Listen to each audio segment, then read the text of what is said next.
Le Soudan du Sud reste ferme sur son refus d'autoriser une force d'intervention régionale dans le pays.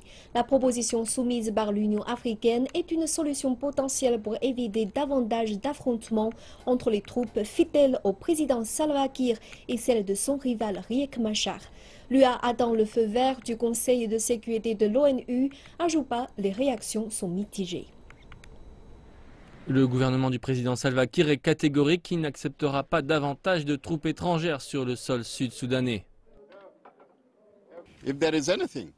S'il y a plus que les 12-500 qui sont ici, nous n'avons pas encore vu ce qu'ils faisaient, mais il n'y a pas que cela. Nous pourrions même réfléchir à une diminution de ce nombre plutôt que de l'augmenter.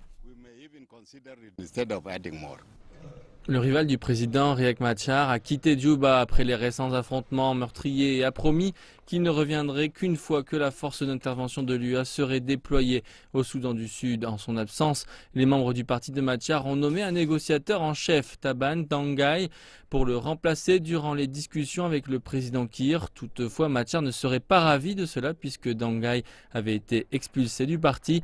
Les Sud-Soudanais sont quant à eux divisés sur le sujet.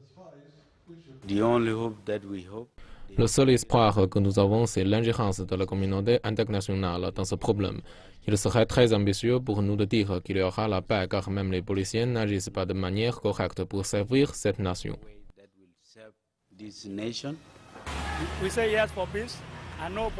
Nous disons oui pour la paix et non pour l'intervention de troupes étrangères. Et nous condamnons la proposition de l'ONU qui dit que le Soudan du Sud devrait être sous la protection des troupes étrangères. Une proposition que nous révisons en tant que citoyens du Soudan du Sud.